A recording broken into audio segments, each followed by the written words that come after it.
প্রিয় দর্শক, যে যেখান থেকে দেখছেন সবাইকে স্বাগত জানাচ্ছি এনটিভিতে সরাসরি সম্প্রচারিত অনুষ্ঠান এই সময় আইএফআইসি ব্যাংক নিবেদিত। সাথে আছে আমি মুকসিমুল আহসান। আজকে আমরা দিনের গুরুত্বপূর্ণ বিষয়গুলো নিয়ে আলোচনা করব এবং এজন্য আমরা স্টুডিওতে তিনজন অতিথিকে আমন্ত্রণ জানিয়েছি। আমরা তাদের সঙ্গে পরিচিত হব। তার আগে আমরা একটু দিনের গুরুত্বপূর্ণ সংবাদগুলো এক নজর একটু জেনে আসব। কিছুক্ষণ আগের খবর, সেটি হচ্ছে পাকিস্তানে হামলায় সশস্ত্র বাহিনীকে পূর্ণ স্বাধীনতা দিলেন নরেন্দ্র মোদী। তার বাসভবনে আজকে একটি উচ্চ পর্যায়ের সভায় তিনি সশস্ত্র বাহিনীকে এই নির্দেশনা দিয়েছেন এবং ভারতীয় গণমাধ্যম এনডিটিভি এটি নিশ্চিত করেছে যে কোথায় হামলা হবে, কোন অস্ত্র ব্যবহার করা হবে, কিভাবে হামলা হবে, কখন হামলা হবে ইত্যাদি ব্যাপারে তিনি নির্দেশনা দিয়েছেন।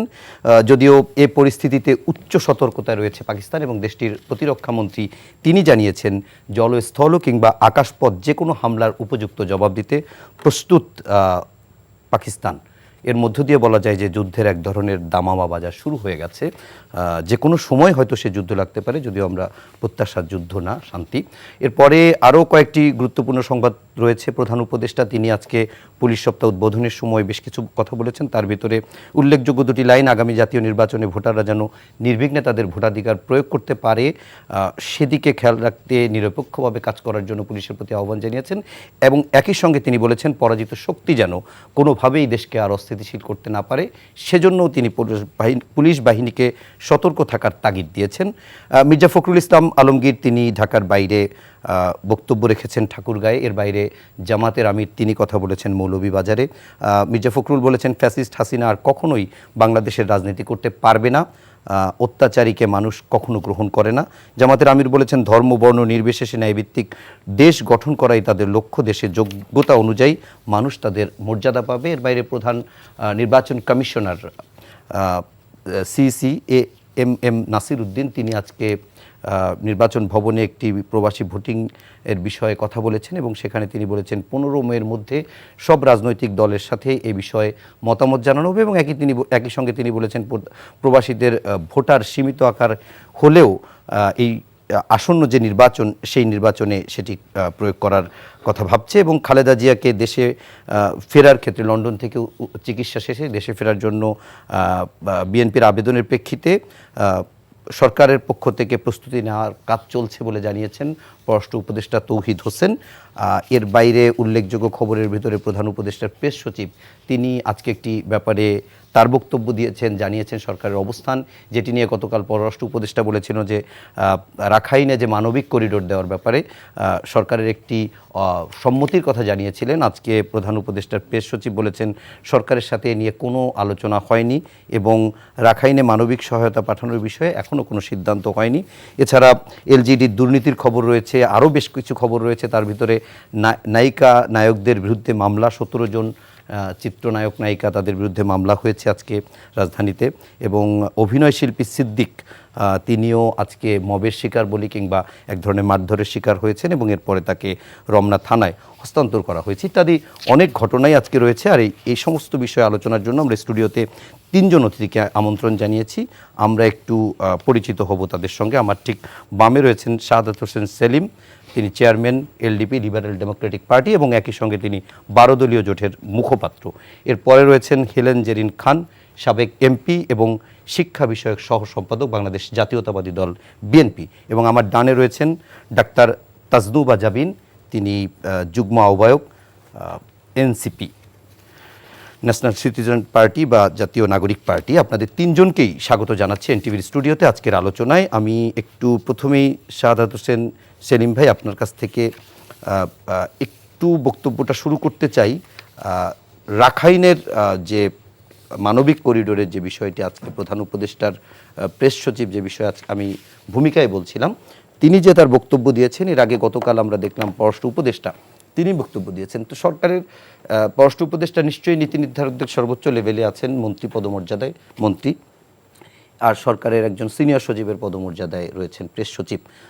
তাদের দুজনের একদিনের ব্যবধানে বক্তব্যের এত পার্থক্যের কারণ কি? প্রশ্নটি এই জায়গা থেকে করলাম। আজকে বিএনপি মহাসচিব মির্জা ফখরুল ইসলাম আলমগীর তিনি ঠাকুরগাঁয়ে যে আলোচনায় বক্তব্য দিয়েছেন সেখানেও তিনি বলেছেন যে এই বিষয়ে রাজনৈতিক দলগুলোর সঙ্গে আলোচনা হওয়া উচিত। এর বাইরেও রাজনৈতিক দলগুলোর আরও কয়েকটি জায়গা থেকে কথা আসছে যে রাজনৈতিক দলগুলোর সাথে এই বিষয়ে কোনো আলোচনাই হয়নি। সরকারের ভেতর থেকেও দুই ধরনের বক্তব্য, কেন এরকম কি মনে হয়? হ্যাঁ, ধন্যবাদ আপনাকে এবং ধন্যবাদ সহ-আলোচক বৃন্দকে। আসলে আপনারা রোহিঙ্গারা যখন বাংলাদেশে সর্বপ্রথম আপনার আসার চেষ্টা করছিলেন, তখন আপনার শেখ হাসিনার সিদ্ধান্তে আপনার বর্ডার খুলে দেওয়া হয়েছে। তখনও কিন্তু আমরা চরমভাবে এটা বিরোধিতা করেছি। তখন অনেকে বলছিল যে মানবিক কারণে রোহিঙ্গাদেরকে আশ্রয় দেওয়া দরকার। তো আমরা বলেছিলাম যে রোহিঙ্গারা কিন্তু বাংলাদেশের প্রতি মানবিক নয়, এবং রোহিঙ্গাদের প্রতি এই মানবিক আচরণের মাসুল আমাদেরকে সুদে আসলে কড়াকণ্ডা পরিশোধ করতে হবে। একদম। আমরা তখন বলেছিলাম যে রোহিঙ্গারা বিশেষ করে মধ্যপ্রাচ্যে বাংলাদেশের পাসপোর্ট নিয়ে হেন কোনো অপকর্ম নাই যেটা তারা করে না। বাংলাদেশের সুনামকে একদম ধুলণ্ঠিত করে দেয় মধ্যপ্রাচ্যের মধ্যে এই রোহিঙ্গারা বাংলাদেশের পাসপোর্ট নিয়ে। সুতরাং তাদের প্রতি কোনো মানবিক আচরণ করার দরকার নেই, আপনারা তাদেরকে আসার পথটা রুদ্ধ করে দেন। কিন্তু শেখ হাসিনা নোবেল পুরস্কার পাওয়ার জন্য একদিকে, অপরদিকে বলেছেন যে তার বোন শেখ রেহানা বলছেন তুমি তো 18 কোটি মানুষকে খাওয়াচ্ছ, আর নাহলে 10 লাখ লোককে খাওয়াবে আর কি। তো আসলে এগুলো তো খোদার উপর। নোবেল পুরস্কারের জন্য নাকি মানে ডিপ্লোম্যাটিক ব্যর্থতা? না না, নোবেল পুরস্কারের আশা এখানে ডিপ্লোম্যাটিক ব্যর্থতা তো কিছু নেই। আমরা যদি আমরা খুব কড়াভাবে সীমান্তকে আমরা রক্ষা করতে পারতাম তাহলে তো আর রোহিঙ্গারা আসতে পারতো না। এখন শেখ হাসিনা তো খোদার উপর খুদগারি করতেছে, 18 কোটি জনগণের খাওয়াচ্ছে, আরও 10 লাখ লোককে খাওয়াতে তার কোনো অসুবিধা নেই। তার বাবার তো অফুরন্ত মানে সম্পদ রয়ে গেছে, 18 কোটি মানুষকে খাওয়াচ্ছে, 10 লাখ মানুষকে খাওয়াবে। এই যে একটা বিস্ফোরণ আমাদের মধ্যে এসছে, আমরা এই বিস্ফোরণ থেকে এখনও মুক্ত হতে পারছি না। এই রোহিঙ্গা সারা বাংলাদেশে বিভিন্নভাবে ছড়িয়ে ছিটিয়ে যাচ্ছে, এবং ভোটার তালিকায় তাদের নাম উঠিয়ে তারা ভুয়া আইডি কার্ড করে পাসপোর্ট করে তারা কিন্তু মধ্যপ্রাচ্যে ব্যাপক হারে চলে যাচ্ছে। এটা একদম স্বীকৃত, মধ্যপ্রাচ্যে তারা চলে যাচ্ছে। তো এর মধ্যে দিয়ে আবার মানবিক করিডোরের নামে তাদেরকে আপনার সাহায্য সহযোগিতা পাঠানোর জন্য রাখাইনে যে মানবিক করিডোর, বস্তুতপক্ষে রাখাইনে এখন কোনো সরকার নেই, এবং রাখাইনের উপর কিন্তু মায়ানমার সরকারেরও কোনো কর্তৃত্ব, আরাকান আর্মির একদম পুরোপুরি দখলে, মানে 90% তাদের দখলে।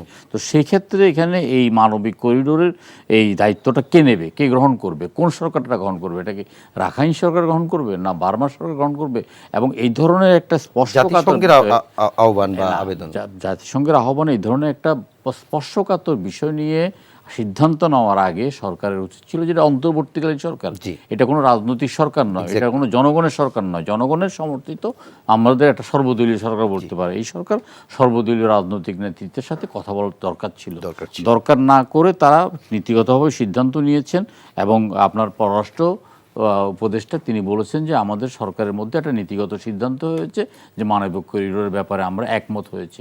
আজকে 24 ঘন্টা পার হওয়ার আগেই কিন্তু আপনার আপনার যে সরকারের যে উপদেষ্টা, আপনার তথ্য উপদেষ্টা, প্রেস সচিব যে যিনি আছেন, তিনি আজকে একটা বক্তব্য বলেছেন যে এই ধরনের কোনো সিদ্ধান্ত হয় নাই।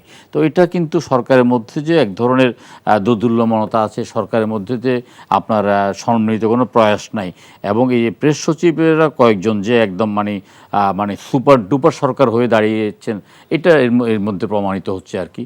প্রেস সচিবের যা বক্তব্য রাখার কথা নয়, যেসব বক্তব্য রাখার কথা পররাষ্ট্র উপদেষ্টার অথবা বিভিন্ন সরকারের মুখপাত্রের অথবা বিভিন্ন উপদেষ্টার, সেই বক্তব্যগুলো কিন্তু প্রতিনিয়ত প্রেস সচিবগুলো মানে বক্তব্যগুলো রাখছেন, এবং এতে করে জনমনে কিন্তু বিভ্রান্ত সৃষ্টি হচ্ছে।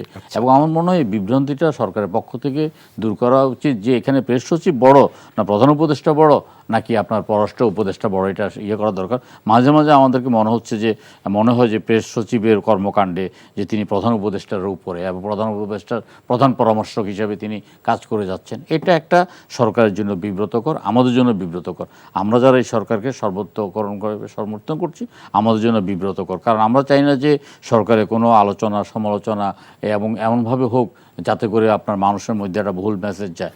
আপনার কিছুদিন আগে যখন ভারতের পত্রপত্রিকায় নিরবিচ্ছিন্নভাবে বাংলাদেশের বিরুদ্ধে একটা ষড়যন্ত্রমূলক বিভিন্ন প্রবন্ধ লেখা শুরু করেছে, ভারতের বিভিন্ন মানে আপনার অফিসিয়ালরা বিভিন্ন অনৈতিক কথাবার্তা মিথ্যাচার করছেন সংখ্যালঘু সম্পদে, সেই সময় কিন্তু প্রধান উপদেষ্টা কিন্তু সর্বদলীয় একটা মিটিং ডেকেছে, এবং আমরা কিন্তু সবাই এক মনে এক বাক্যে কিন্তু সরকারকে সমর্থন করেছি, সরকারের অবস্থানকে সমর্থন করেছি। আজকে যদি সরকার সরকার আমাদের সাথে বসে আলোচনাটা করতো, তাহলে এটা সুন্দর এবং সাবলীল হতো। ক্লিয়ার, আপনার কথায় স্পষ্ট যে আলোচনা করা উচিত ছিল, এবং এটা আপনার দৃষ্টিতে এটি সরকারের ভিতরে সমন্বয়হীনতা। হেলেন জেরিন খান আপা, আপনার কাছে যে বিষয়টি একটু জানতে চাই, আমি এই বক্তব্যেই মির্জা ফখরুল ইসলাম আলমগীরের একটি লাইন বলছিলাম। মির্জা ফখরুল ইসলাম আলমগীর ঠাকুরগাঁয়ের যে দলীয় জনসংযোগ, সেখানে তিনি আরও বেশ কিছু বিষয়ে কথা বলেছেন। তার ভিতরে একটি কথা হচ্ছে দলের ভাবমূর্তি যেন নষ্ট না হয় সে ব্যাপারে দলীয় নেতাকর্মীদের সতর্ক থাকার আহ্বান জানিয়েছেন, এবং তিনি বলেছেন যে এভাবে যদি সেটা যদি তারা না মেনে চলে, বিশৃঙ্খলা করে, লুটপাট করে কিংবা অনিয়মের সঙ্গে জড়িয়ে যায়, তাহলে আওয়ামী লীগের পরিণতি হবে বিএনপির। তো আসলে আমার আপনার কাছে একটু জানার আগ্রহ যে আমরা বিএনপির ভারপ্রাপ্ত চেয়ারম্যান তারেক রহমান থেকে শুরু করে মির্জা ফখরুল ইসলাম আলমগীর পর্যন্ত আমরা খুবই ইতিবাচক কথা শুনি, এবং প্রতিনিয়ত তৃণমূলকে তারা সতর্ক করছেন, ব্যবস্থা নিচ্ছেন। প্রচুর অনেককেই বহিষ্কার করা হয়েছে, বাদ দেওয়া হয়েছে, স্থগিত করা হয়েছে, তা কিন্তু থামছে না। তাহলে কি তৃণমূলের কেন্দ্রের কথা তৃণমূল শুনছে না? আসলে বাস্তবতাটা কি? কারণ ধন্যবাদ আপনাকে, ধন্যবাদ দর্শক শ্রোতাদেরকে এবং সহ আলোচক হিসেবে এখানে যারা এসেছেন তাদের প্রত্যেককেই।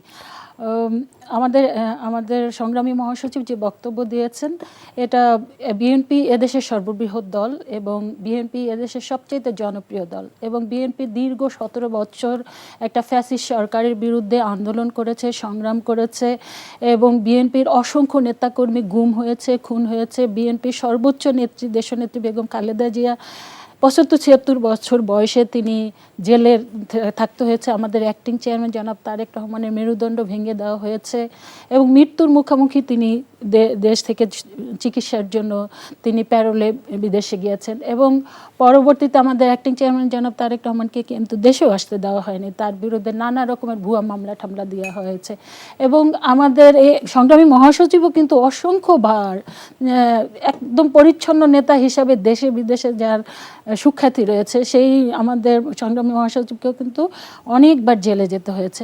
কাজেই তিনি তার সেই উপলব্ধি থেকে তিনি সবসময়ই তো একটা সতর্ক বার্তা দিবেন। দেখুন, আমি মাঝে মাঝে হয় কি, কিছু অফ দ্য রেকর্ডে বলছিলেন যে সেলিম ভাইয়ের রাজনীতির বয়স প্রায় 50-এর মতো, আমারও কিন্তু রাজনীতির বয়স প্রায় 40-এর মতো।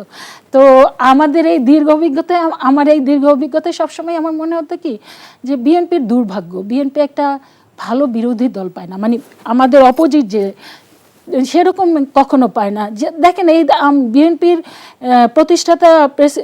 প্রতিষ্ঠাতা যিনি নেতা শহীদ রাষ্ট্রপতি জিয়াউর রহমান, তিনি যে রাষ্ট্রনায়ক এবং তার যে সততা, সেটা তো শুধুমাত্র দেশে না, সারা পৃথিবীর রাষ্ট্রনায়কদের সাথে কম্পেয়ার করলে আমার মনে হয় 1 থেকে 5-এর মধ্যে বসে। এবং আমাদের দেশের নেত্রী বেগম খালেদা জিয়াও কিন্তু।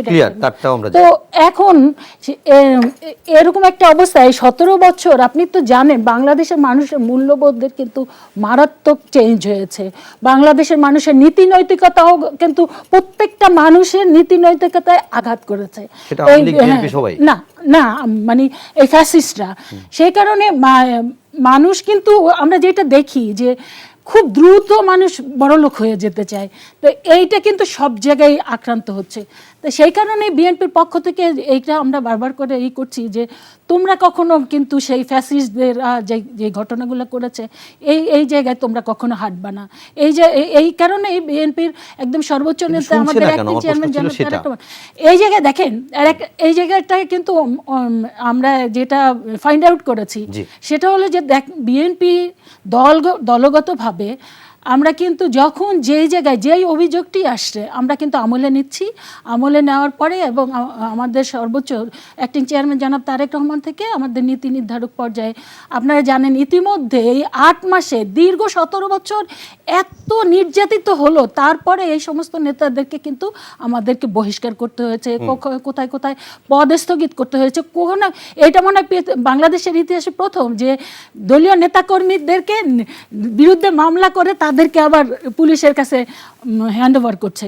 কিন্তু তারপর আমরা দেখতে পাচ্ছি একটা বিরাজনীতিকরণের ব্যবস্থা হচ্ছে, সেটা একটা কনস্পিরেসি চলছে বিএনপির বিরুদ্ধে। বিএনপি আপনি জানেন আমাদের অ্যাক্টিং চেয়ারম্যান জনাব তারেক রহমান কিন্তু বলছেন যে এই মানে বিএনপির কোনো নেতা কর্মী যদি কোনো অন্যায় করে, কোনো রকমের মানে অপকর্মের সাথে যুক্ত হয়, তাহলে তাদেরকে আপনারা আইনের আওতায় নিয়ে আসেন, আপনাদের গ্রেপ্তার করেন।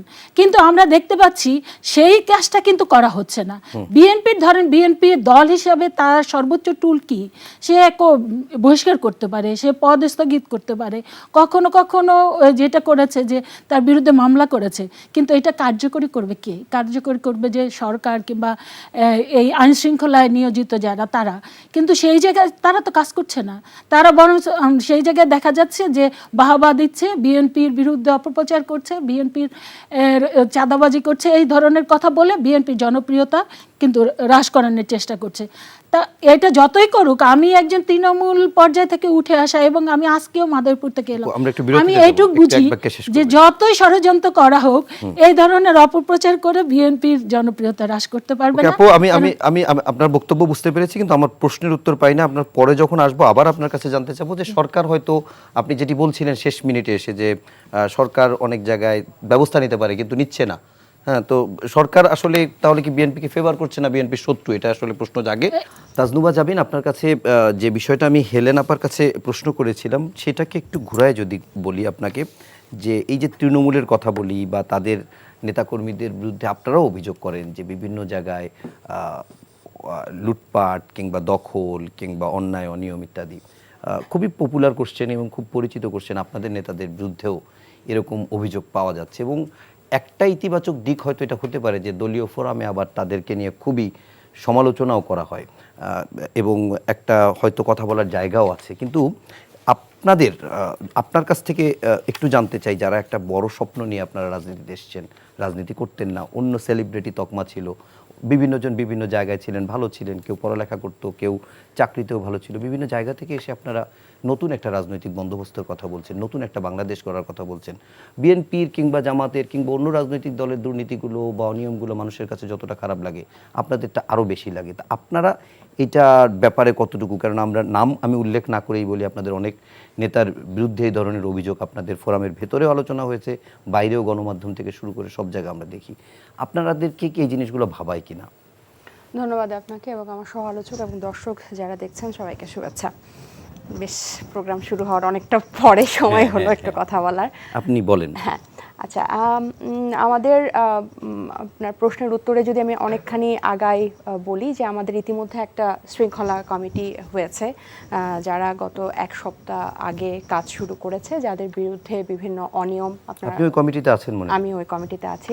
তো ওরকম যাদের বিরুদ্ধে দুর্নীতি অনিয়মের অভিযোগ এসেছে, তাদের বিরুদ্ধে অলরেডি বিভিন্ন প্রক্রিয়া শুরু হয়েছে এবং খুব শীঘ্রই হয়তো একটা নির্দিষ্ট সময়সীমা বেঁধে দেওয়া হয়েছে। এই সময়ের মধ্যে তাদের অভিযোগ কতটুকু সত্য, সেটার প্রেক্ষিতে তাদের ব্যাপারে সংগঠন কি পদক্ষেপ নেয় সেটা জানা যাবে।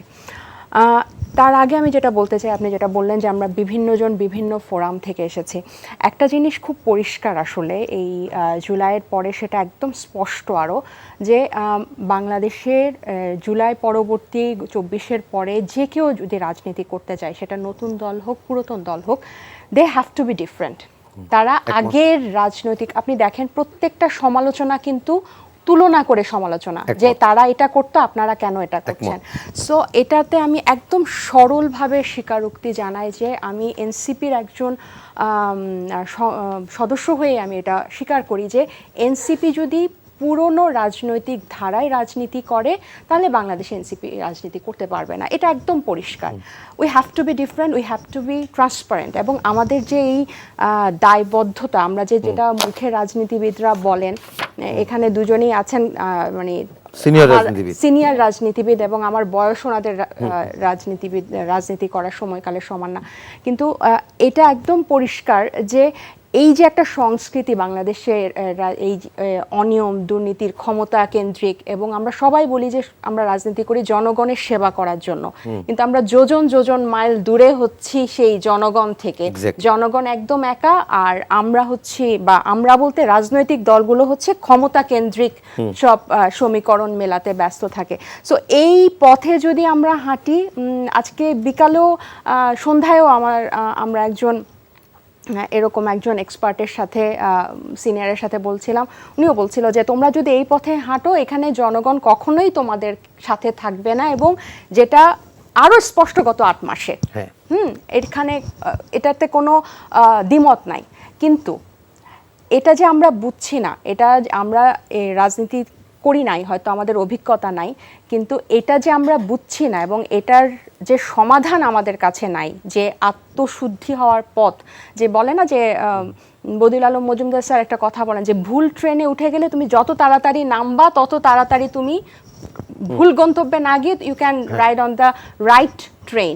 সো আমার মনে হয় সেই সুযোগটা এনসিপি পেয়েছে, এবং আমাদের এই গঠনতন্ত্র বলেন, আমাদের অর্থনৈতিক পলিসি বলেন, আমাদের আদর্শ বলেন, যে কয়টা বিষয় নিয়ে গত 1.5-2 মাসে রোজা থাকলেও বেশি করে আলোচনা, আমরা কিন্তু নিবন্ধনের সময় যেহেতু জুন পর্যন্ত পেয়েছে, আমরা মের মাঝামাঝি আমরা কিন্তু এই সমস্ত বিষয়গুলো নিয়ে আমাদের ফিনান্সিয়াল পলিসি কি হবে, আমরা একটা আমাদের যে ক্রাউড ফান্ডিংয়ের আমাদের যে ফিনান্সের একটা ওয়েবসাইটের কথা বলেছি, সেটাও অলমোস্ট রেডি, একদম জাস্ট লাস্ট পর্যায়ের গঠনতন্ত্রেরও খসড়া তৈরি হয়ে গেছে। আমরা কিন্তু এই সব কিছু নিয়েই কিন্তু খুব শীঘ্রই জনগণকে জানাবো, এবং আমাদের যে কয়েকজন সদস্যের বিরুদ্ধে, বিশেষ করে এই যে আপনি বললেন তৃণমূল পর্যায়ে, যেটা এখন হয়েছে কি যে তৃণমূল পর্যায়ের রাজনীতিটাই এরকম, যে আগে আওয়ামী লীগের হয়ে আমি ক্ষমতার দখলের জন্য আমি সন্ত্রাসী করতাম, বা আমি পেশি শক্তি দেখাতাম, বা আমি প্রভাবশালী একটা দেখাতাম। এখন গণ অভ্যুত্থানের পরে অভ্যুত্থান থেকে যে রাজনৈতিক দল এসেছে, তারা মনে করছে যে তারা আওয়ামী লীগ, বিএনপির, জামাতের বিকল্প, এদের মতোই আরেকটা রাজনৈতিক দল। তো ওরা যেভাবে প্রভাব প্রতিপত্তি দেখায় স্থানীয় পর্যায়ে, আমাকেও এনসিপির ব্যানারে একই প্রভাব প্রতিপত্তি দেখিয়ে তাদের সাথে টিকে থাকতে হবে। কিন্তু এই থিঙ্কিংটা আসলে আমাদের এই রাজনৈতিক সংস্কৃতিটা, এখন এটাকে আন্ডু করতে হবে আমাদেরকে, এই থিঙ্কিংটাকে আমাদেরকে আন্ডু করতে হবে।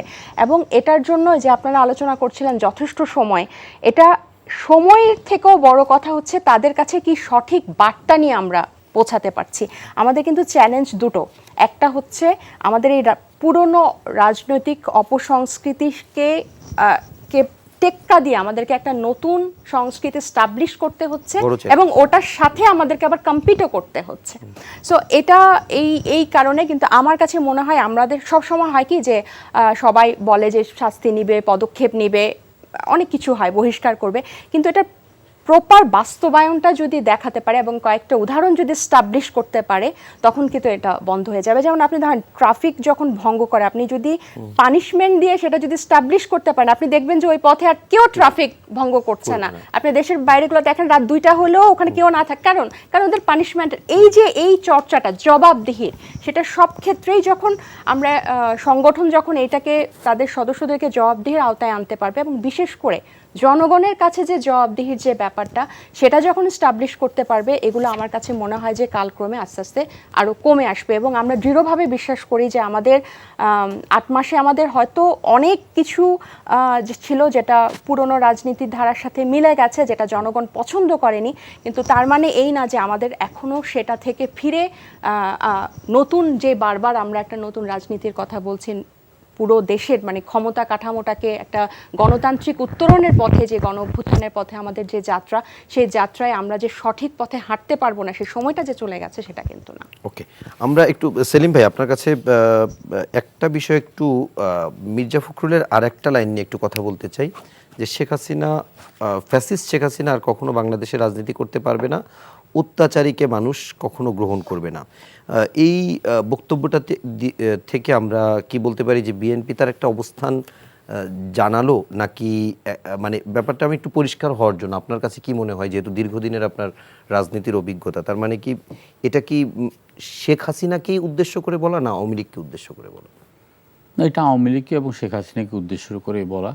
এটা তো যেটা বলছেন সেটার ব্যাপারে তো আমাদের কোনো দ্বিমত নাই। কেন বললাম কথাটা, কেননা আমরা দেখছি যখন বিএনপি জামাত তারা আওয়ামী লীগ ইস্যুতে ভিন্ন ভিন্ন সময় ভিন্ন ভিন্ন বক্তব্য দিচ্ছে, কিন্তু শুরু থেকে এনসিপিকে দেখছি এখনও আজকেও রাজধানীতে তারা বেশ কয়েকটি সমাবেশ করেছে, প্রতিদিনই ছোট হোক যেরকম হোক তারা এই আওয়ামী লীগের নিষিদ্ধের দাবিতে, এর আগে আমরা ইনকিলাব মঞ্চকেও দেখেছি, তারা এক ধরনের এই দাবিটা শুরু থেকেই করে আসছে। কিন্তু বড় রাজনৈতিক দলগুলোর কাছ থেকে আওয়ামী লীগ ইস্যুতে কি হবে সেটা স্পষ্ট কোনো বক্তব্য আমরা পাইনি, সেজন্য জানতে চাচ্ছি। না দেখুন, আমি সুযোগ পেলেই আপনার 4 তারিখে আসিফ মাহমুদ যে বার্তাটা দিয়েছেন, ভিডিও বার্তাটা, আপনার সেই মানে সরল কাপা কাপা কণ্ঠে জনগণকে আহ্বান জানাচ্ছে, লং মার্চ একদিন আগিয়ে আমি সুযোগ পেলেই এই ইয়েটা দেখি, আপনার ভিডিওটা দেখি এবং শিওরে শিওরে উঠি, কারণ সেই সময় একটা উত্তাল সময় আমরা পার করেছি। সেই আসিফ মাহমুদের আপনার এপিএস যখন 322 কোটি টাকা মানে তার বিরুদ্ধে দুর্নীতির অভিযোগ আসে, তখন কিন্তু মানুষ তুলনা করে যে শেখ হাসিনা 15 বছরে 400 কোটি টাকা মানে লোপাট করেছে, আর আসিফ মাহমুদের এপিএস আপনার 8 মাসেই 312 কোটি টাকা লোপাট করছে। তাহলে 5 বছর থাকলে কি অবস্থাটা হতো? মানে আমরা যে নতুন রাজনৈতিক বন্দোবস্ত অথবা আমরা যে নতুন স্বপ্নটা দেখেছি, এই স্বপ্নটা যে আমাদের ধুলে মিশিয়ে যাচ্ছে, সেই জন্য আমাদের কাছে খুব কষ্ট লাগছে, আমাদের কাছে খুব কষ্ট লাগছে। এবং আমরা আসলে মানে একদম মন প্রাণ দিল অন্ত আমরা যে রাজনীতি করতাম, এই যে 15 বছর বা 16 বছরের যে নিপীড়ন নিষ্পেষণ, একটা দিনও মানে শান্তিতে ঘুমাতে পারতাম না, কিন্তু এই স্বপ্নটা দেখতাম যে কোনো একদিন একটা অভ্যুত্থানের মাধ্যমে শেখ হাসিনা পতন ঘটবে। একটা ছাত্র জনতার অভ্যুত্থানে পৃথিবীর সমস্ত স্বৈরশাসকরা বিদায় নেয়। অভ্যুত্থান কখনো দিন তারিখ ক্ষণ সময় এবং বিষয় নিয়ে আসে না। একটা অভ্যুত্থানের আমরা ক্ষেত্র তৈরি করেছি, ছাত্ররা সেই অভ্যুত্থানের ডাক দিয়েছে, অভ্যুত্থানটা সফল হয়েছে, শেখ হাসিনা একদম তল্পি তল্পা নিয়ে পালিয়ে গেছে। এই শেখ হাসিনার পক্ষে যে অন্তত এই 7-8 মাসের মধ্যে আবার এই যে ঝটিকা মিছিল হবে, এটা আমরা কল্পনাও করি নাই।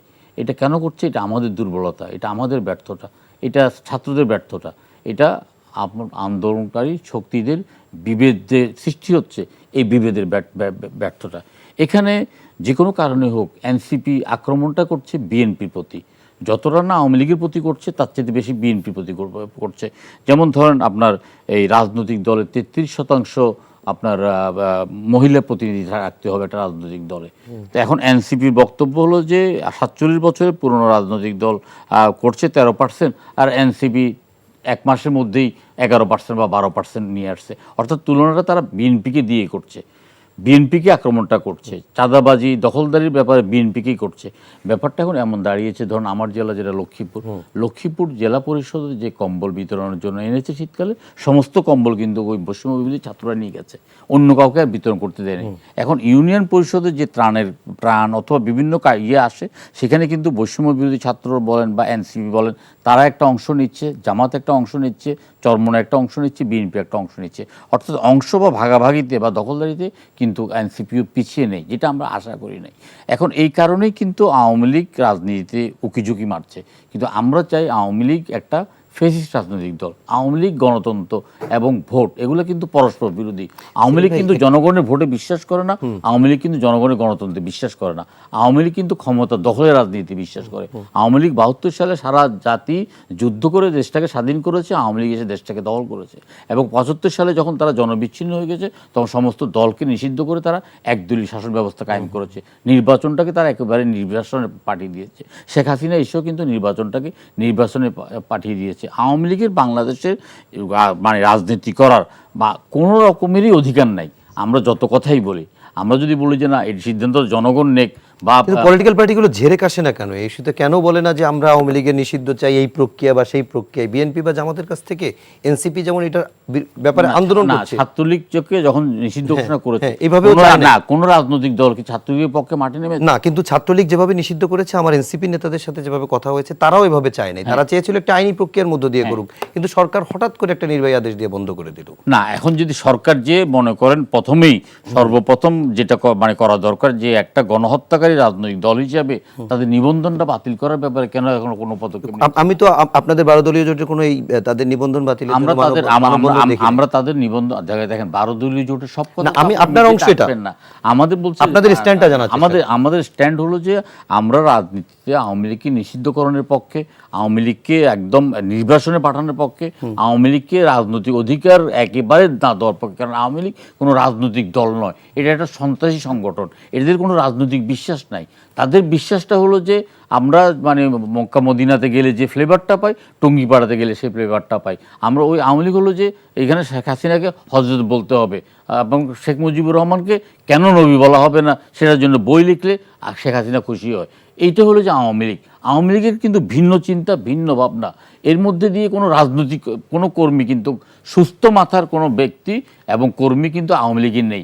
আওয়ামী লীগের মধ্যে যারা আছে তারা শেখ হাসিনার মতো মানসিকভাবে ভারসাম্যহীন। এই মানসিকভাবে ভারসাম্যহীন একটা রাজনৈতিক দলকে রাজনীতি অধিকার দেওয়ার পক্ষে আমরা নই। এনসিপি যদি এই ব্যাপারে মাঠে নামে, আমরা অন্তত 12 দলীয় জোট এনসিপির পিছনে আমরা এনসিপিকে পূর্ণ সমর্থন করব। এই ব্যাপারে কোনো দ্বিধা নেই।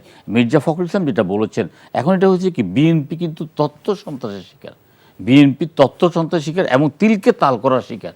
এখন আপনি দেখেন এই যে বাস স্ট্যান্ডটা তো আপনার এই যে সিটি কর্পোরেশন অথবা পৌরসভা এরা ডাক তুলছে, একজনের ডাক নিচ্ছে এবং ডাকের বিনিময়ে সে গাড়ি প্রতি কোনো একটা টাকা নিচ্ছে। এখানে কোনো বাস স্ট্যান্ড দখলে কোনো ব্যাপার না, বাজার দখলে কোনো বিষয় না, বাজার হাট কিন্তু ডাকের মাধ্যমে কিন্তু। আমি আপনাকে বলি এই যে চাঁদাবাজির ব্যাপারটা যদি তিল হয়, এটাকে তাল করে এমনভাবে প্রচার করা হচ্ছে যে এটা কিন্তু এটা একার মুখরোচক। আচ্ছা, একটা ব্যাপার একটু সেলিম ভাই, আপনি দীর্ঘদিনের রাজনীতিক, আপনার কাছে একটু বলি, এনসিপির হান্নান মাসুদের যখন 20টা তোরণ করা হয় সেটা কি গণমাধ্যমে আসে না? সার্জিসের যখন বড় গাড়ি বহর যায় সেটা কি নিউজে আসে না? আপনি একটু আগে যেটা বললেন 312 কোটি টাকা এপিএস এর দুর্নীতির কথা আসিফ মাহমুদ সজীব ভুঁইয়া, সেটা কি মিডিয়া আসে না? সবই তো আসছে। সেটা আমি আপনাকে ওরা যদি মানুষ হয় 10 জন, বিএনপি তো 10,000। আমি অফ দ্য রেকর্ড অনেক আলোচনা করেছি সাংবাদিকদের সাথে। সাংবাদিকরা অনেক কিছু জানে। এই 312 কোটি টাকার জায়গায় আরো অনেক ঘটনা আছে। প্রতিটা নিয়োগ, প্রতিটা নিয়ন্ত্রণ, প্রতিটা বদলির মধ্যে একটা আছে যেটা প্রকাশ করা যাচ্ছে না কেন?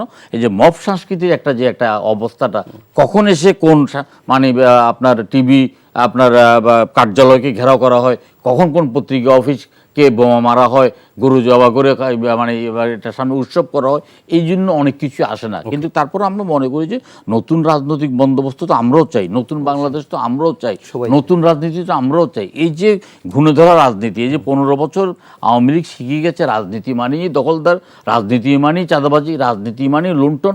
আবার সাভারের ছাত্রলীগের একটা সভাপতি যখন 200 কোটি টাকার মালিক, যেটা পত্রপত্রিকার মধ্যে এসছে, টেলিভিশনে এসছে আওয়ামী লীগ ক্ষমতার আমলে, এখন ছাত্র দলের একটা ছেলে তো মনে করতে পারে যে না 200 কোটি টাকা এখানে আসছে, 2000 কোটি টাকা আসছে আপনাদের রাজবাড়ি, ফরিদপুর রাজবাড়ি।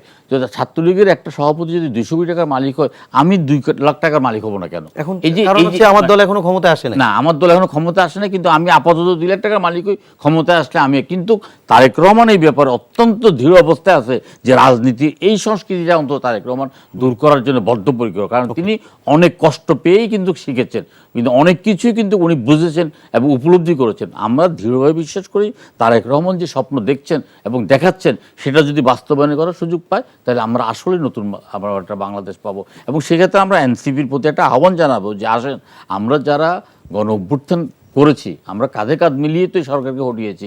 আমরা তো বুকে রক্ত ঢেলে দেওয়ার জন্য রাজপথে ছিলাম, আমাদের লোকজন ছিল, সবাই ছিল, সব পক্ষ ছিল, সবাই মিলে আসেন না আমরা নতুন বাংলাদেশ গড়ি। এখন ধরেন আমি এনসিপির সবার এই নতুন বাংলাদেশ গড়ার জন্য যে প্রবলেমটা আমার কাছে মনে হচ্ছে, আপনি যেটা বললেন একটু আগে, যে এনসিপির নেতাদের বক্তব্য শুনলে মনে হয় তারা বিএনপিকে এতটা আক্রমণ করে যে আওয়ামী লীগের থেকেও বিএনপি তাদের বড় শত্রু। যদি এটা সত্য হয়, তাহলে এই এনসিপি তো আওয়ামী লীগকে নিষিদ্ধ করার জন্য বিএনপির মত চেয়েছিল। এই আওয়ামী লীগের মনোনীত রাষ্ট্রপতি আপনার চুপ্পুকে সরানোর জন্য বিএনপির মত চেয়েছিল, যেহেতু পায় নাই, সে কারণে কি তাদের ভিতরে ক্ষোভটা বাড়ছে কিনা? এটা হতে পারে না, মানে আওয়ামী লীগ নিষিদ্ধকরণের প্রশ্নে বিএনপি তো একটা রাজনৈতিক উত্তর দিয়েছে। আমরা নিষিদ্ধ রাজনীতি, আমরা আওয়ামী লীগকে নিষিদ্ধ করার আমরা কে? আমি আপনাকে বলি, বাংলাদেশে একসময় শেরে বাংলার দল ছিল, শ্রমিক প্রজা পার্টি, হ্যাঁ। যেটা রাষ্ট্রীয় ক্ষমতায় ছিল, হ্যাঁ, এবং যুক্তফ্রন্ট নির্বাচনে এবং 54 এবং যুক্ত বাংলার মুখ্যমন্ত্রী ছিলেন। সেই কৃষক শ্রমিক প্রজা পার্টি কিন্তু কোনো অস্তিত্ব নাই। নাই। মৌলানা ভাসানীর পার্টি কিন্তু একসময় একটা বিশাল একটা পার্টি ছিলেন, মুজাফফর নায়েব কিন্তু একটা বিশাল পার্টি ছিলেন, জাতীয় গণতান্ত্রিক মুক্তি ইউনিয়ন জাগমুই একটা বিশাল দল ছিলেন। এগুলো কিন্তু কালের বিবর্তনে হারিয়ে যাওয়া আর হারিয়ে যাওয়া। মানে না, না, গণ অভ্যুত্থানের মুখে হারিয়ে যাওয়া কি এক? না, এই যে এটা তো গণ অভ্যুত্থানের মুখে তো আরো বেশি হারিয়ে যাবে। হ্যাঁ, সেটাই। কালের বিবর্তনের চাইতে গণ অভ্যুত্থানে তাদের আরো বেশি হারিয়ে যাওয়া উচিত। সেক্ষেত্রে আমাদের কোনো দ্বিমত নাই, কিন্তু রাষ্ট্রপতি চুপ্পুর ব্যাপারে আমাদের একটা ইয়ে ছিল যে আমরা আরেকজন চুপ্পু খুঁজে বের করাটা আমাদের জন্য অনেক বেশি কষ্টকর ছিল। কিন্তু সংবিধানে তো স্পিকারের ব্যাপারটা আছে, সংসদ ভেঙে দেওয়া হয়েছে, স্পিকার নাই, তাইলে আমরা সর্বময় করে আরেকজনকে রাষ্ট্রপতি নিয়োগ করা, যে একটা সাংবিধানিক শূন্যতার সৃষ্টি হতো, যে একটা এমনিই তো এই সরকারকে নিয়ে এক ধরনের কথা আছে যে এই সরকারটাকে ঠিক সেইভাবেই কিন্তু আপনার সাংবিধানিক সরকার বলা যায় না। কিন্তু তারপরে আমরা এই রাষ্ট্রপতি চুপ্পুর ব্যাপারে একটা অবস্থান নিয়েছি সবাই মিলে।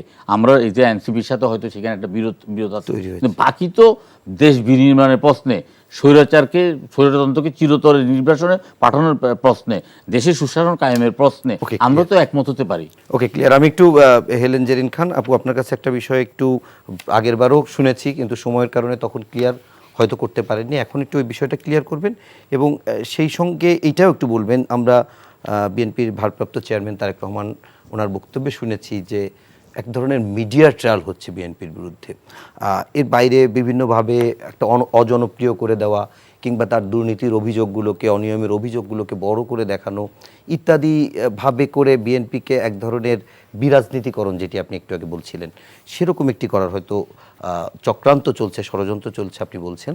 আসলে এই ষড়যন্ত্র কারা করছে? আর বিএনপি, যেটি আপনার কাছে প্রশ্ন ছিল, আরেকবার করি, আপনার কাছে কি মনে হয় একজন দীর্ঘ 40 বছরের রাজনীতিক হিসেবে আপনার কাছে জানতে চাই, কেন এগুলোকে নিয়ন্ত্রণ করতে পারছে না বিএনপি? ধন্যবাদ আপনাকে। আপনার প্রশ্নের সাথে রেলিভেন্ট আমার মনে হয় তাসলিমা যে তার বক্তব্যে অনেকগুলো কথা নিয়ে আসছে, আমি ওটার সাথে অ্যাড করে বলতে চাই। জি, প্লিজ। তাসলিমা যেটা বলছিল যে বাংলাদেশের রাজনীতির সংস্কৃতিটাই হলো এরকম। আসলে হয়েছে কি, তাসলিমার বয়স যেটা আমার অনুযায়ী আমি যেটা বলবো, ওরা যখন থেকে রাজনীতিটা বুঝে তখন থেকে ওরা কিন্তু শুধুমাত্র এই ফ্যাসিস্টদেরকে দেখেছে। রাজনীতির যে আর একটা পার্ট আছে সেটা ওরা কিন্তু বাস্তবে দেখেনি, ওরা বইয়ে দেখেছে, বইয়ে পড়েছে, ওরা কিন্তু চাক্ষুষ দেখে নাই, আমরা দেখেছি। যেমন ধরেন আমরা ছাত্র রাজনীতি, আমি কিন্তু গ্রাম থেকে এসেছি, আমার গ্রামের, আমি চর্মগুড়িয়া মহাবিদ্যালয় থেকে ইন্টারমিডিয়েট পাশ করে আমি ইডেন বিশ্ববিদ্যালয় কলেজে আমি অনার্সে ভর্তি হয়েছি, আমি গ্রাম থেকে এসেছি। তো আমার বাবা বিএনপির সাথে জড়িত ছিলেন। আমি এই জায়গায় উল্লেখ করতে চাই, আমি প্রথমেই বলেছি আমাদের শহীদ রাষ্ট্রপতি জিয়াউর রহমানের সততা, দেশনেত্রী বেগম খালেদা জিয়ার সততা, বিশ্বাস করি আমি বিশ্বাস করি যে আমাদের অ্যাক্টিং চেয়ারম্যান জনাব তারেক রহমান তার বাবা মাকেও সুপারসিড করবে তার সততা দিয়ে, এটা আমার বিশ্বাস। তো আমি বলি যে দেখেন, আমি ওই জায়গা থেকে উঠে এসেছি এবং আমি রাজনীতি পরিবার থেকে, আমার বাবা যেহেতু বিএনপি করতেন, তো আমি যেটা দেখেছি, আমার বাবা কিন্তু বিএনপি করার জন্য তার সরকারি, উনি ওটা খুব ভালো চাকরি করতেন, সেটা দিয়ে উনি কিন্তু এই রাজনীতিতে চলে এলেন। কিন্তু বর্তমানে কি, এই ফ্যাসিস্টদের সময় কি হয়েছে, সরকারি চাকরিও করেছে আবার রাজনীতিও করেছে। আবার আমি দেখেছি আমাদের মাদারীপুরে আমাদের শিল্প প্রতিমন্ত্রী ছিলেন বিএনপির, মানে শহীদ রাষ্ট্রপতি জিয়া রহমানের ক্যাবিনেটের আব্দুল মান্নান ভূঁইয়া, তাকে আমি দেখেছি যে সে একজন বিখ্যাত লয়ার ছিলেন, শিল্প প্রতিমন্ত্রী, তার চলে গেল শহীদ রাষ্ট্রপতি জিয়া রহমান শহীদ হবার পরে। তারপরে তিনি কিন্তু কি যেন লোকাল গাড়িতে তিনি চলাচল করতেন এবং তার বাড়িতে গিয়ে কেউ কোনোদিন কোনো দেখতো না, তার একটা বাড়ি ছিল, সেখানে কেউ গেলে মুড়ি আর গুড় কিনে, এত সততা দেখেছি।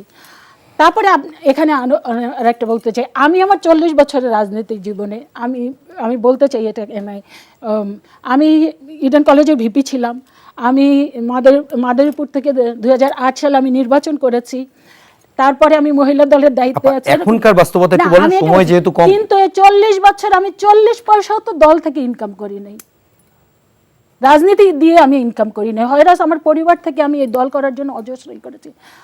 আমি এটা বলতে না, আমি আরেকটা পার্ট এই জন্য বলতে চাই, আমাদের 2001 থেকে 2006 পর্যন্ত যে সমস্ত এমপি মন্ত্রী যারা ছিলেন, আপনি তাদের নেন, বায়োডাটা নেন, কয়জনের ঢাকা শহরে বাড়ি আছে, ম্যাক্সিমামই আপনার তারা কিন্তু হয় একটু ভাড়া present বাসায় নিয়ে বলি, থাকা আমরা বেকার। সময় একদম শেষে আছি। না আমি এটা বলতেছি, ওরা শুধুমাত্র দেখেছে শুধুমাত্র এই ফ্যাসিস্টদের, এবং সেটা দেখার কারণে আজকে কি হয়েছে, এই এনসিপি মাত্র 8 মাসে, যেটা ভাই বললেন, এই 8 মাসে এটা তো আমরা প্রত্যাশা করি নাই। 8 মাসের মধ্যে আপা, সে নিয়ে প্রশ্ন এই করছি, স্বাস্থ্য- আবারও করবো, আপনি একটু স্বাস্থ্য বিএনপিটা বলেন। তা বিএনপির কথা আমি যেটা বলতে চাই, বিএনপি দেখেন, আমি ওই সময় যেটা শেষ বিএনপির বিরুদ্ধে করেছিলাম, এরকম ট্রায়াল যে BNP কেন এরকম চলতেছে কেন ষড়যন্ত্র? চলছে, এটা আমি তো বলছি যে বিএনপি কে অজনপ্রিয় করার কেন করতে জন্য। চাচ্ছে? কেন করে দেখেন, এই অজনপ্রিয় করার কারণে কারা বেনিফিশিয়ারি? কারা? এটা তো বিএনপি। না, বিএনপি কে অজনপ্রিয় করলে কে বেনিফিশিয়ারি হবে? বিরুদ্ধে যে এই যে মিডিয়েটর, কারণ বিএনপি যেখানে যে অভিযোগ পাচ্ছে সাথে সাথে তাকে বহিষ্কার করছে, নালে শাস্তির আয়তায় আনছে। কিন্তু যারা সরকারে আছে তাদের কি দরকার? এই আইন শৃঙ্খলা বাহিনীর দরকার কি? অপরাধী যেই হোক, সে কোনো দল দেখবে না, তাকে আইনের আয়তায় আনা। কিন্তু আমরা দেখছি সেটা করছে না। সেটা করছে না, কেন করছে না? কেন করছে? নিশ্চয়ই এটা এই জন্যই করছে ভয় না। পাচ্ছে বিএনপি? কারণ আপনারা শুনেছেন ইতিমধ্যে, এই যে অন্তর্বর্তীকালীন যে সরকারটি, এই সরকারটিকে দীর্ঘায়িত করবার জন্য, যেটা আমরা 111-এ দেখেছি, যে বিরাজনীতি করবার জন্য তারা -2 নিয়ে এসেছিল। অনেকে বলেছিল যে -2 বলতে আমরা এইটাই বুঝেছি, দেশ দুই নেত্রীকে সরিয়ে দেওয়া। না, দুই নেত্রী না, তাহলে ওই সময় -2 ছিল আমার প্রাণপ্রিয় নেত্রী খালেদা জিয়া এবং শেখ হাসিনাকে সরিয়ে দেওয়া। আমাদের অ্যাক্টিং চেয়ারম্যান জনাব তারেক রহমান, কারণ তিনি সিনিয়র যুগ্ম মহাসচিব ছিলেন। এই দুইজনকে মাইনাস করার কিন্তু সেই সময় ছিল। যদিও এটা অনেকে বলতো যে দুই নেত্রীকে, আমরা ওইভাবে হয়তো ধরে নিতাম। আসলে কিন্তু দুই নেত্রী না, আসলে কিন্তু বিএনপিকে মাইনাস, বিএনপিকে মাইনাস। ঠিক একই কিন্তু এখন দেখতে পাচ্ছি যে এই বিএনপিকে আবার করার জন্য আপনারা যেটা বললেন যে এনসিপি যত না আওয়ামী লীগের বিরুদ্ধে বলে, তার চাইতে অনেক বেশি আপনি টেবিলে বসলেই দেখবেন যে বিএনপিকে খোঁচা মারে। আরে আমরা তো এনসিপিকে চাই, মনে প্রাণে চাই, সত্যি কথা, যে এনসিপি উঠে আসুক। কারণ বাংলাদেশে কোনো উগ্র কোনো দল উঠে আসুক এটা আমরা চাই না। আমরা চাই একটা মধ্যপন্থা একটা দল আসুক, যারা মধ্যপন্থা দল তো বিএনপি আছেই। মধ্যপন্থা আর একটা দল আসুক যারা বিএনপির সাথে বোঝাপড়া করতে পারবে, এটাই তো আমরা চাই। সেটা হচ্ছে না কেন বোঝাপড়া? এবং ছাত্র রাজনীতি, আমাদের দেশনেত্রী বেগম খালেদা জিয়া, আমাদের অ্যাক্টিং চেয়ারম্যান জনাব তারেক রহমান সবসময় কিন্তু ছাত্র নেতা নেত্রীদেরকে সবসময় তারা গুরুত্ব দিয়ে থাকেন। তো আমি নিজেও শুনেছি যে যখন এই যে জুলাই আগস্টে আমাদের ছাত্র ভাই বোনেরা, যে বিশেষ করে বোনেরা তো অসাধারণ ভূমিকা পালন করেছে, সেই বোনদের এখন আমরা দেখতে পাচ্ছি না। তো এইটা নিয়ে তো আমরা গর্ববোধ করেছি। কিন্তু আমরা দুর্ভাগ্য যে বিএনপি কোনোদিন একটা ভালো বিরোধী দল পেল না। ওরা কিন্তু দেখা গিয়েছে যে যখনই পট পরিবর্তন হলো সাথে সাথে বিএনপিকে অ্যাটাক করার। আপনাকে নিজেকে সরকার মনে করতেছেন যে বিরোধী দল পেল না মনে করছেন ভালো? না, বিরোধী দল বলতে বিরোধী দলের যে বিরোধী দল থাকে ওটা আমি বলছি, যে এখন তো সবাই প্রতিপক্ষ, দলের যে কাকে বিরোধী সরকার পক্ষ, ধরবো? আমাদের বিরোধী পক্ষ অন্যান্য যারা আছে, জামাত আছে কিংবা অন্যান্য যারা, তারাও বিরোধী পক্ষ, এনসিপিও বিরোধী পক্ষ, ওরা তো আর আমাদের দলে না, এই হিসাবে বলছি। তো সেই কারণে আমরা আমরা তো চাই যে ওরা উঠে আসুক, কিন্তু সেটা কিন্তু আমরা পাচ্ছি না, বরং আমরা দেখতে পাচ্ছি সবসময় বিএনপিকে এই করা। বিএনপি একটা বৃহৎ দল, হ্যাঁ, এই দলের মধ্যে আমি তো বলছি যে মূল্যবোধের চরম অবক্ষয় হয়েছে। সেখানে কিছু কিছু জায়গায় যে ঘাটতি হচ্ছে না তা তো না, কিন্তু এইটা আপনারা লক্ষ্য করবেন যে বাংলাদেশের ইতিহাসে এমন কোনো নজির আছে যে দল থেকে শাস্তি দেওয়া হয়, তারপর তার বিরুদ্ধে মামলা করা হয় এবং তাকে আইনের আওতায় দেওয়ার জন্য দল থেকে ডিক্লারেশন, এত স্বল্প সময় এত নাই না, কোথাও নাই। কিন্তু এত কিছুর পরও বিএনপির কিন্তু এই ধরনের অপপ্রচারে নিতে হচ্ছে। আর পাশাপাশি আমরা দেখতে পাচ্ছি যে এই যে ধরেন যে এনসিপির যেটা বলা হলো যে 8 মাসে তাদের যে অপকর্মগুলা, এই যে 6 মাসে কি জানি 29 বার 25 বার না 26 বার হেলিকপ্টারে ঘোরা, কিংবা বাবাকে লাইসেন্স দেওয়া, এবং 300 কোটি টাকার পিএসই করা, আরেকজন স্বাস্থ্য উপদেষ্টার এপিএস যেভাবে রাতের বেলা করে সে তার বিরুদ্ধে শত কোটি টাকার ডিসি নিয়োগ করেন করা, এইগুলো তো আসলে আমাদের প্রত্যাশা ছিল না। আমরা ভেবেছিলাম যে এই জুলাই আগস্টের মধ্যে দিয়ে যে সমস্ত যেটা ফ্যাসিস্টরা করেছে সেখান থেকে বাংলাদেশ ফিরে আসবে, এবং সেই জায়গায় বিএনপি বড় দল হিসেবে যেই ভূমিকা নেওয়া দরকার আমরা মনে করি এখন পর্যন্ত আমরা সেই জায়গায় আছি, সেই ভূমিকা পালন করছি। সেখানে কখনো কখনো আমাদেরকে বিতর্কিত করার চেষ্টা করা হয়, তবে আমরা মনে করি আমরা সঠিক পথেই আছি, এবং অতীত দিনে যেমন সঠিক পথে থেকে বাংলাদেশের হয় কি ধরেন এই বাংলাদেশকে মানুষকে বুঝাতে আমরা এই 111-এর সময় কিন্তু বলেছিলাম যে এইটা একটা দেশি বিদেশি ষড়যন্ত্র বাংলাদেশকে একটা করদ রাজ্যে পরিণত করবার জন্য, কিন্তু এই দেশের অনেককেই আমরা বুঝাতে পারি নাই। কিন্তু বুঝানো হলো তখন 17 বছরের হাজার হাজার লোকের জীবন দিয়ে এবং লক্ষ লক্ষ নেতাকর্মী এরা গুম হয়ে এবং বিশেষ করে জুলাই আগস্টের প্রায় 2000-এর মতো 36 দিন গণহত্যার শিকার হয়ে এই জাতি বুঝতে পারলো। ঠিক একইভাবে আবার বলছি, এই যে এখন অগণতান্ত্রিকভাবে এই উপদেষ্টা মণ্ডলীকে কখনো কখনো আওয়াজ তোলা হয় যে তাদেরকে 5 বছরে রাখতে হবে, কিংবা কখনো কখনো এনসিপির পক্ষ থেকে বলা হয় যে আজীবন থাকতে পারলে তারা কি হবে। এই যে বিরাজনীতিকরণের যে চিন্তা ভাবনা এই জায়গা থেকে ফিরে আসতে হবে। বাংলাদেশ গণতন্ত্রের পথে হাঁটতে হবে, এটাই হচ্ছে আমাদের। এবং সেই জায়গায় গণতন্ত্রের পথে হাঁটার জন্য বিএনপি যখন যা করার দরকার সেটাই করে যাবে। ওকে তাজনুমা জাবিন, আপনি শুনছিলেন অনেকক্ষণ ধরে আপু বলছিলেন, এর আগে সেলিম ভাইও বলছিলেন যেটি যে 312 কোটি টাকা এপিএস এর বিরুদ্ধে অভিযোগ। আবার সময় বোধ খুবই কম, আমি আপনার কাছ থেকে প্রশ্ন কেড়ে নিয়ে আমি আমার বক্তব্যগুলো রাখি। আপা বলেন এনসিপির পক্ষ থেকে আজীবন সরকার থাকা, এরকম কোনো কথা কোষ্ঠকাঠিন্যে কেউ কখনো বলে নাই। নির্বাচন খুবই গুরুত্বপূর্ণ একটা ধাপ গণতন্ত্রের। নির্বাচন অবধারিতভাবে সংস্কারের পর নির্বাচন হবে, এর কোনো বিকল্প নাই। আজীবনের জন্য কোনো সরকার থাকার বিরুদ্ধেই কিন্তু আমাদের এই সংগ্রাম চলেছে।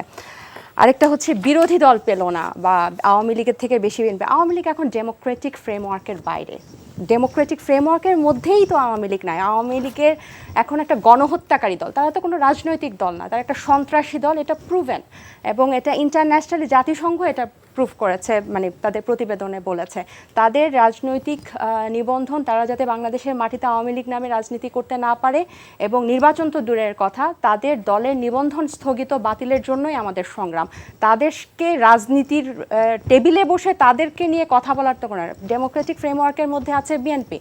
এবং সেলিম ভাই যে কথাটা বললেন যে না 11% এবং 13%, এরকম একটা বক্তব্য এক সপ্তাহ আগে চট্টগ্রামে একটা বক্তব্যে আমি বলেছিলাম অবশ্যই, এটা কেন বলবো না। বিএনপি আপা শুরু করলেন, বিএনপি সবচেয়ে বড় দল এবং সবচেয়ে জনপ্রিয় দল, এবং তাদের কেন্দ্রীয় কমিটিতে আমরা যারা মেয়েরা নতুন রাজনীতিতে আসছে বা আসবে বা এখন আছে, আপনি দেখেন একটা বিএনপির মতো একটা বড় রাজনৈতিক দলের দিকে যদি আপনি তাকান, পরিবার যদি আমরা বাদ দিই, মির্জা ফখরুল, মির্জা আব্বাস, আমির খসরু, মাহমুদ চৌধুরী, সালাউদ্দিন আহমেদ সাহেব, রিজভী সাহেব, এরকম এখানে কেন আমরা ওই একজন সেলিমা আপাকে খুঁজতে হয় অস্থায়ী? আমরা এই নতুন মেয়েরা আর কাকদেরকে দেখে অনুপ্রাণিত হব কেন? আমাদের একটা অনুপ্রেরণা দেওয়ার মতো একজন এরকম নারী নেতৃত্ব নাই, নারী মন্ত্রী আমরা পাইনি। এটা কি বড় রাজনৈতিক দলের বড় ব্যর্থতা না? এবং এখন যে এই গণ অভ্যুত্থানের পরে যে দল এসেছে তারা যাত্রাই শুরু করেছে, এবং আপনি যেটা শুরু থেকে বললেন প্রত্যেকে আসলো যে বিভিন্ন ব্যাকগ্রাউন্ড থেকে এসেছে। দুটা বিষয় নিয়ে আমি কথা বলতে চাই যে বিভিন্ন ব্যাকগ্রাউন্ড থেকে যারা এসেছে, আপনারা শুধুমাত্র যে এনসিপিতেই বিভিন্ন ব্যাকগ্রাউন্ড থেকে এই পৃথিবীর ইতিহাসে প্রথম রাজনীতিতে আসছে তেমন না। আপনারা জানেন জাস্টিন ট্রুডো কিন্তু রাজনীতিতে আসার আগে দীর্ঘ সময় টিচার ছিলেন, টনি ব্লেয়ার রিগগ প্রমোটার ছিলেন, গর্ডন ব্রাউন টিচার ছিলেন। সো এমন না যে রাজনীতির পরিবার থেকে এসে মা বাবা রাজনীতি থাকবে তাকে রাজনীতি করতে হবে। আমাদের কাছে মনে হয়েছে জুলাইয়ের পরে দেশ নিয়ে আমাদের অনেক কিছু করার আছে, এবং সেটা রাজনীতিকভাবেই আমাদের সেই আকাঙ্ক্ষাটা পূরণ হতে পারে। আরেকটা হলেন আপা বয়স বলেছেন, বয়স আমার বলতে কোনো আপত্তি নেই। আমার জন্ম mid-80s, নেক্সট মাসে আমার জন্মদিন, আমি 40-এর ঘরে প্রবেশ করব। আমরা এখানে কিন্তু এনসিপিতে ছাত্রদের একটা অংশ আছে, কিন্তু এখানে তরুণদেরও কিন্তু একটা বড় অংশ জড়িত হয়েছে। এবং আপনি যেটা বললেন যে আমরা ইতিহাস পড়ে জেনেছি, 53 বছরের বাংলাদেশের ইতিহাস পড়তে কত পড়াশোনা করা লাগে। 90-এর পরে যে 29টা সংস্কার সেই শাহাবুদ্দিন তত্ত্বাবধায়ক সরকার প্রস্তাব করেছিল, বিএনপি ক্ষমতায় এসে কিন্তু একটাও বাস্তবায়ন করেনি। এবং 95-এ যে তত্ত্বাবধায়ক তাদের অধীনেই তারা নির্বাচন দিল 15 ফেব্রুয়ারি, আবার সেটা চেঞ্জ করা লাগলো। এবং 2006-এ বিচারপতির যে বয়স বাড়ালো তত্ত্বাবধায়ক, এই যে তত্ত্বাবধায়ক সরকারকে যে ম্যানিপুলেট করা এবং এই যে বিরাজনীতিকরণের কথা তারা বলছেন, এখন তো এই হাসিনার পতনের পর, এই ফ্যাসিস্টের পতনের পর তো বাংলাদেশ রাজনীতিতে আবার প্রবেশ করেছে, এবং একটা যোগ্য বিরোধী দল পেল না। যোগ্য বিরোধী দল কি গত 16 বছর মানে বাংলাদেশও কি ভুগে নাই একটা যোগ্য বিরোধী দলের?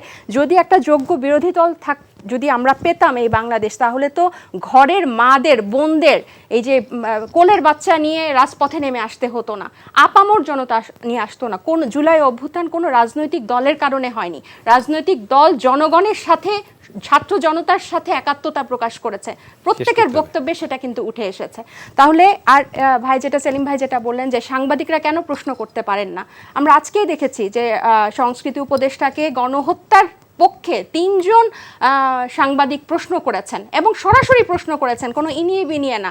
একদম যেরকম আমরা দেখেছিলাম এই ফ্যাসিস্ট হাসিনা, খুনি হাসিনাকে যেভাবে প্রশ্ন করেছিলেন যে আপনি রাজাকারের বাচ্চাকে দিবেন নাকি মুক্তিযোদ্ধার সন্তানকে দিবেন, যাকে ঠিক একই টোনে, একই বডি ল্যাঙ্গুয়েজে কিন্তু আজকে 3 জন সাংবাদিক একজন মন্ত্রীকে প্রশ্ন করেছেন।